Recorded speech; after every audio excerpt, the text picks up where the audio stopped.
महाराष्ट्र के हमारे पार्टी के अध्यक्ष आदरणीय चंद्रशेखर बावनकुळे, हमारे नागपुर शहर के अध्यक्ष आदरणीय प्रवीण दटके, पूर्व नागपुर के हमारे लोकप्रिय विधायक माननीय कृष्णाभाऊ खोपड़े, जिन्होंने आज का यह कार्यक्रम आयोजित किया है, वो बहुत अच्छा काम करने वाली समाज सेविका सौ संतोष लड्ढा, मंच पर विशेष रूप से उपस्थित सौ कांताताई रारोकर, सौ मनीषाताई धावड़े, डॉक्टर अंजलि राउत, सौ मनीषा अतकरे और उपस्थित सभी भाई और मेरी प्रिय बहनें। मुझे याद है कि मोदी जी के नेतृत्व में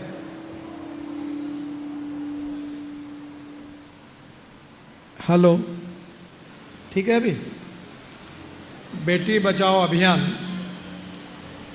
बहुत बड़े प्रमाण पर देश में हमने बेटियों तक और लोगों तक पहुंचाने का एक अभियान किया था। इस अभियान के माध्यम से हमारी सबकी ये कोशिश थी कि हमारे देश में महिला और पुरुष ये जो रेशो है, ये काफ़ी महिलाओं की संख्या कम हो रही थी। काफ़ी ऐसे प्रदेश हैं कि जिन प्रदेशों में लड़कियों का जन्म होने के पहले ही विशेष रूप से ये दुखद है, दुर्भाग्यपूर्ण है कि उनकी मृत्यु हो जाती थी। और इसलिए बेटी के बराबर बेटा और बेटे के बराबर बेटी, इस भाव को जगाने के लिए बड़े प्रमाण पर इस कार्यक्रम का आयोजन हुआ।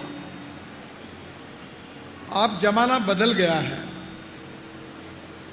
मुझे बहुत खुशी हुई है कि इस देश में ई रिक्शा शुरू करने का सौभाग्य मुझे मिला। हमारे देश में 1 करोड़ लोग आदमी आदमी को धोने का काम करते थे और ये बहुत ही दुखद और दुर्भाग्यपूर्ण था। ये मानवीय शोषण था, अमानवीय काम था। मैं जब बचपन में अपने स्कूल से अपनी माँ के साथ स्टेशन पर जाता था तो तिलक पुतले के पास चढ़ाव है, वहाँ रिक्शा चलाते समय उसके शरीर से पसीना निकलता था। तो मुझे याद है कि मैं तुरंत रिक्शा से उतर जाता था और मेरे आंखों में आंसू आते थे।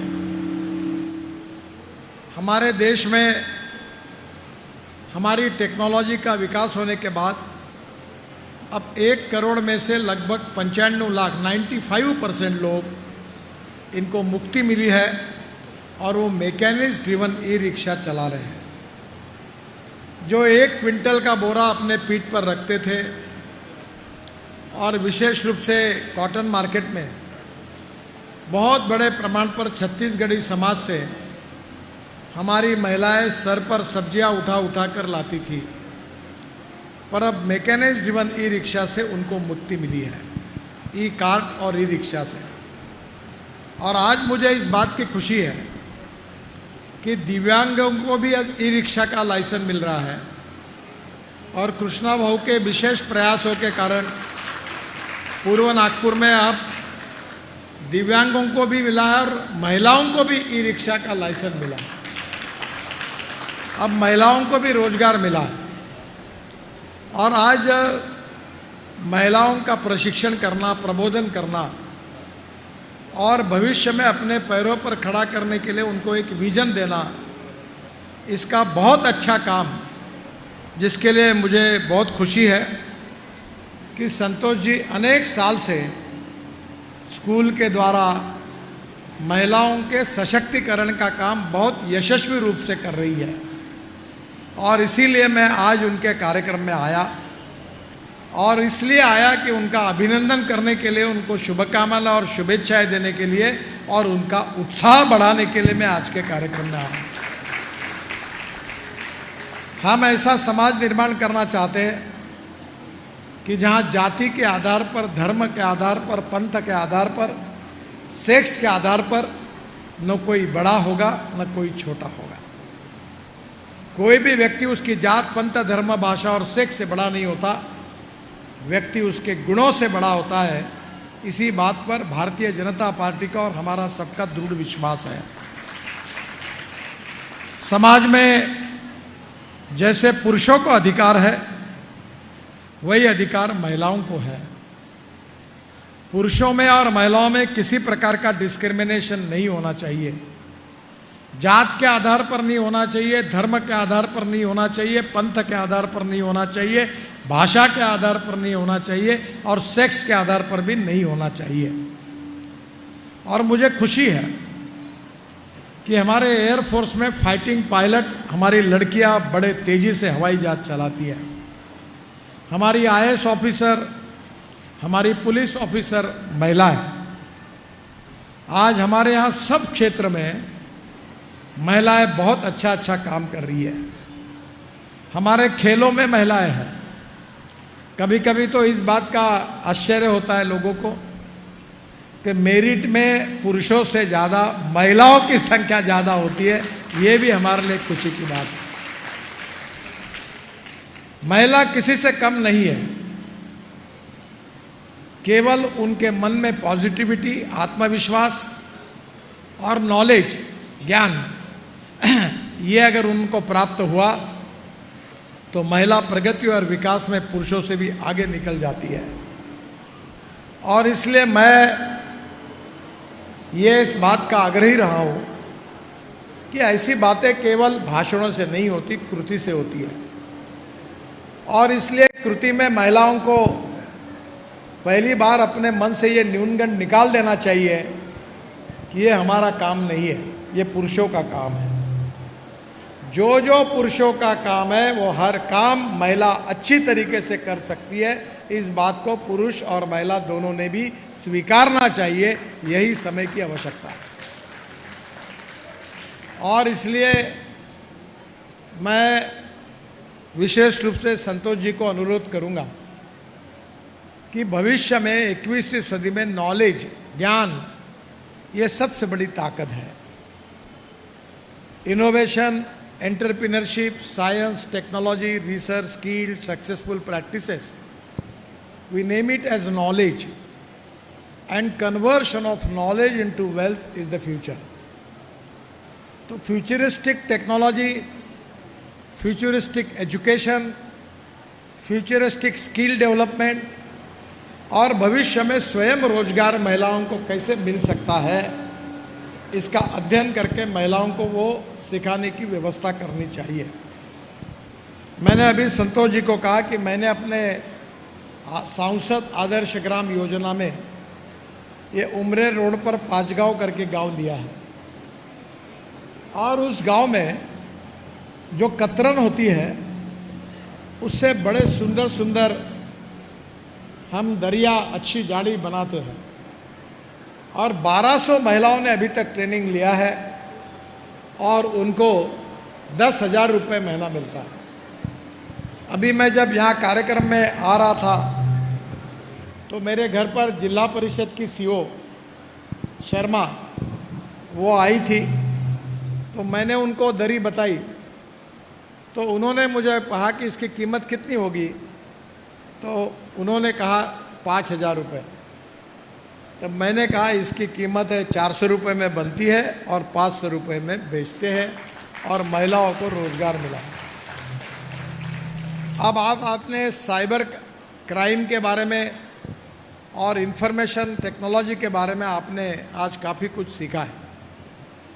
और इसमें से हमको कोई सावध कैसे रहना चाहिए, हमारी रक्षा कैसी करनी चाहिए, हमारे पैरों पर हमें रोजगार कैसे मिलना चाहिए, दुनिया का अच्छा से अच्छा ज्ञान हमको कैसे मिलना चाहिए और स्किल्ड भी हमको कैसे मिलना चाहिए, इसकी कोशिश करनी होगी। मैं बहुत बार एक उदाहरण बताता हूँ कि मैं खाने का शौकीन ऊपर अब मैं बहुत कम खाता हूँ, इसीलिए मेरा वज़न 50 किलो कम हो गया। एक समय 135 किलो था, अब 85 किलो पर आया, पर खाने में थोड़ा बहुत खाता हूँ। तो मुंबई में एक ताज लैंडसाइन होटल है और उसमें एक चाइनीज़ रेस्टोरेंट है।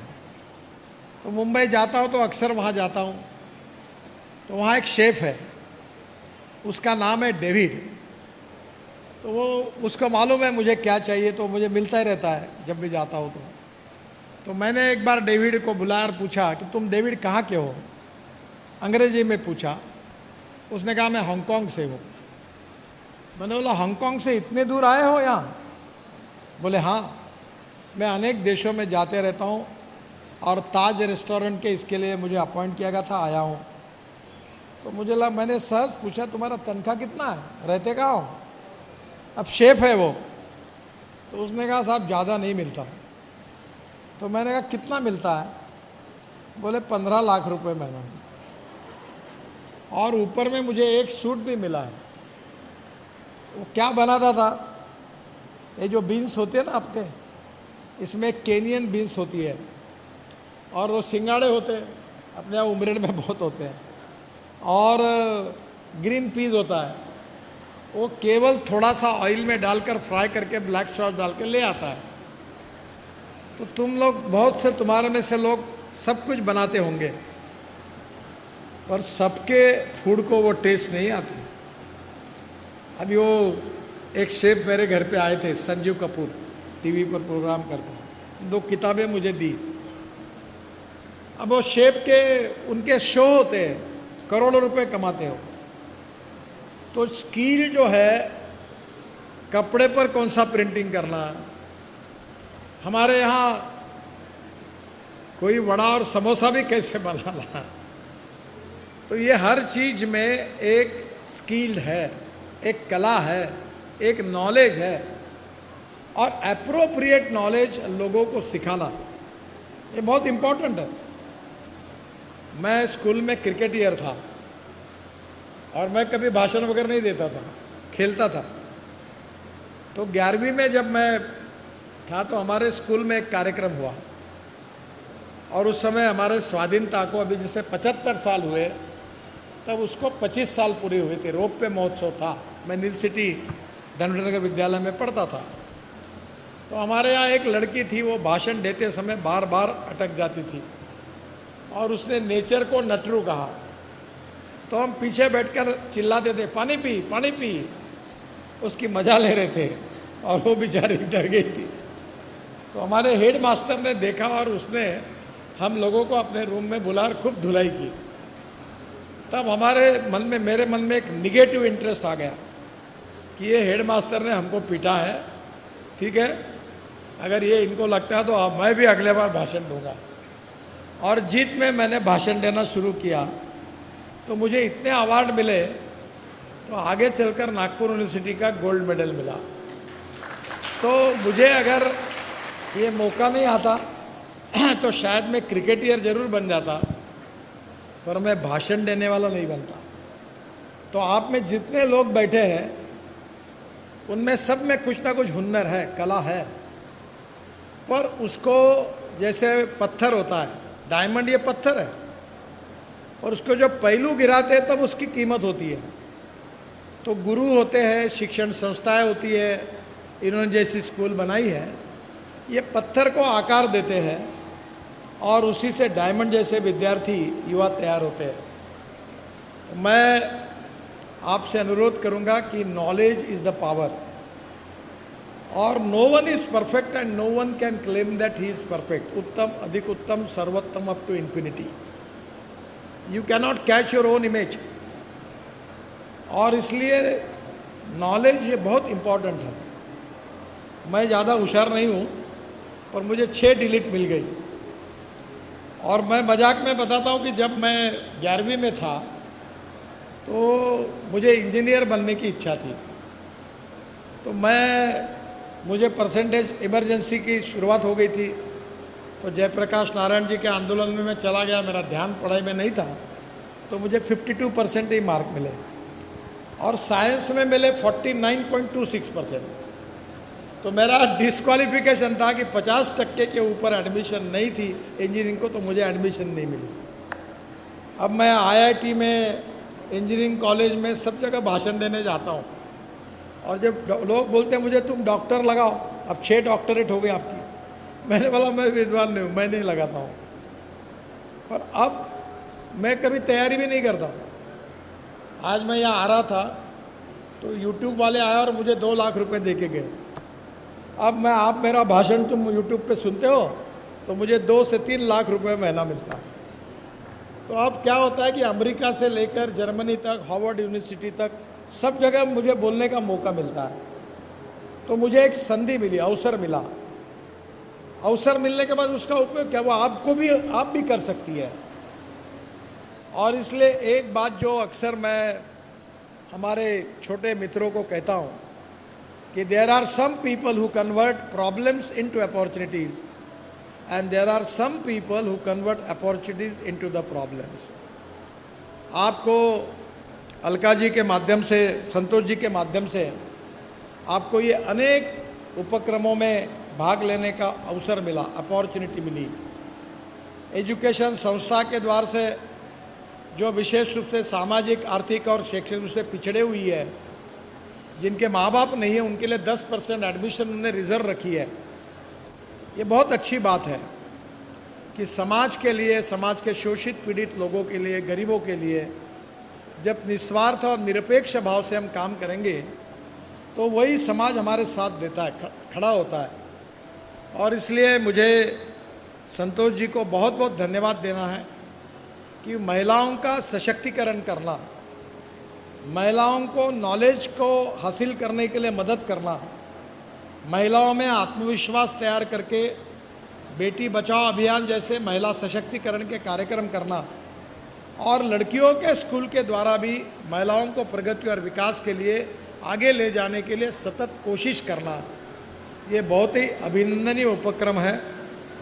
मैं संतोष लड्ढा को हृदय से बहुत बहुत धन्यवाद देता हूँ। बावनकुळे जी प्रदेश के अध्यक्ष है, दटके जी शहर के अध्यक्ष है। अब तो मैं भारतीय जनता पार्टी का कोई पदाधिकारी नहीं हूँ, कार्यकर्ता हूँ। तो हम तीनों मिलकर आपको इस कार्य के लिए बहुत बहुत समर्थन देते हैं, शुभकामनाएं देते हैं और शुभेच्छाएं देते हैं। और आप ऐसा ही काम करते रहिए और यही काम करते करते कारवां बन जाएगा और बहुत बड़ा काम आपके हाथ से होता रहेगा। और अच्छे काम करने वालों को मैं बहुत बार कहता हूँ, उसको मार्केटिंग नहीं करना पड़ता। If you deserve for it you will get it. तो आपको निश्चित रूप से अच्छे काम का जनता के दिल में जो आपके प्रति भाव पैदा होगा वही आपके लिए सबसे बड़ा पुरस्कार होगा। मैं, हम और कृष्णा भाऊ भी है, हम चारों की तरफ से मैं आपके कार्य को शुभकामनाएं देता हूं। और आप, जैसे मैंने आपको सुझाया कि 2 एकड़ जगह अब CBSE स्कूल खोलिए वहाँ। और दूसरी एक अच्छी आइडिया आपको देता हूँ, bank of ideas, innovation and research for ladies, girls. और महिला क्या क्या कर सकती है, क्या कोई फूल बनाती है, अब जैसे आपने दिया, बहुत सी चीज़ें। तो उन सब आइडियाज़ को एक से दूसरे के पास, दूसरे तीसरे के पास वेबसाइट तैयार करके पहुंचाइए, ताकि अपने जीवन में हमारी सभी महिलाएं अपने पैरों पर खड़े हो सकेगी। और जो आत्मनिर्भर भारत सपना है प्रधानमंत्री जी का, वो भी पूरा होगा और हम समृद्ध संपन्न समाज के साथ एक शक्तिशाली राष्ट्र भी बनेंगे। बहुत बहुत शुभकामनाएं, शुभेच्छाएं। और जिनको आज आपके तरफ से बुक मिल रहा है, उन सब विद्यार्थिनियों को भी उनके उज्जवल भविष्य के लिए मैं उनको बहुत बहुत शुभकामनाएं दिल से देता हूं। बहुत बहुत धन्यवाद, नमस्कार। 1 मिनट सर, बस 5 लड़कियों को आपके हाथ से दिलवा देते हैं। Please announce the names. Pinky Patel.